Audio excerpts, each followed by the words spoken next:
You're not burned out. You're not overworked. You're not broken. You're addicted to comfort.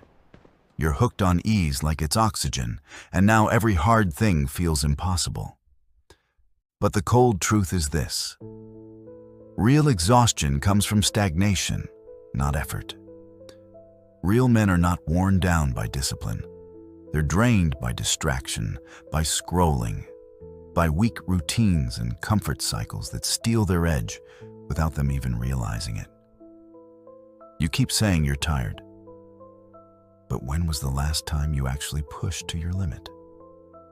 Not your emotional limit, your physical and spiritual threshold. Most men today aren't exhausted from doing too much. They're exhausted from doing too little of what matters, from chasing dopamine instead of progress, from filling every quiet moment with noise because they're afraid of what that silence might reveal. The problem isn't that you're burned out. It's that you've never been on fire.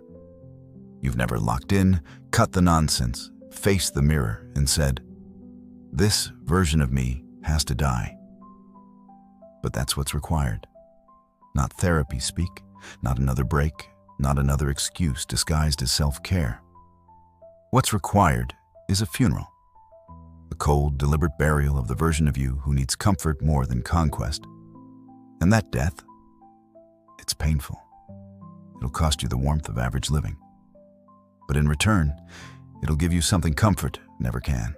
Pride, inner respect, momentum that bends time. See, fatigue from mission, from purpose, is different. When your exhaustion is earned through building, through forging your mind and body under pressure, it doesn't drain you. It hardens you. It carves out a foundation.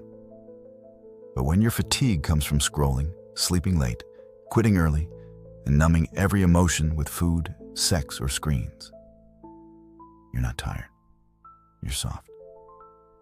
And softness, when left unchecked, spreads like rot. It turns potential into resentment.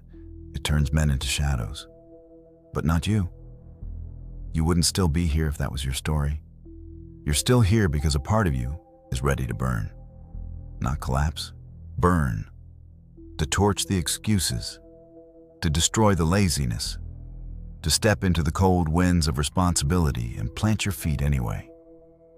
Type RESIST in the comments right now if you feel that part rising. That still voice in your chest that says, enough. No more lies. No more waiting. Because the path you want, the life you imagine, it doesn't begin when you feel ready. It begins the second you stop worshiping comfort. The second you get up tired. The second you show up when no one's watching. The second you stop asking, do I feel like it? And start saying, it gets done either way. That's where it begins.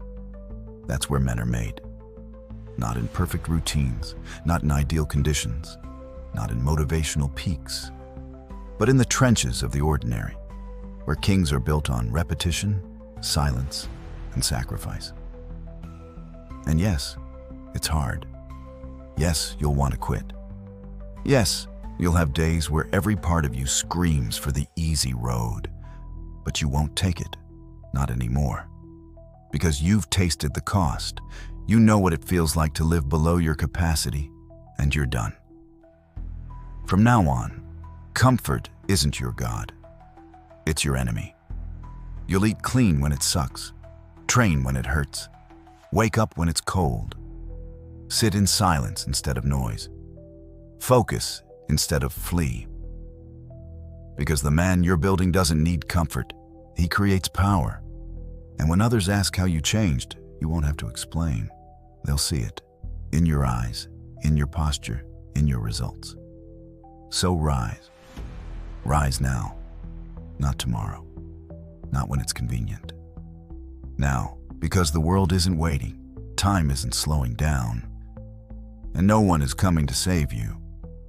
But you don't need saving anymore. You just need the decision to resist the soft life and rise into your real one.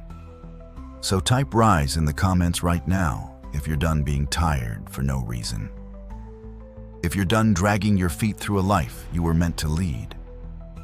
And if you're ready to walk this path fully, subscribe. Because this is the cold truth. Comfort is not your friend. It's the silent killer of every man who never became what he was meant to be.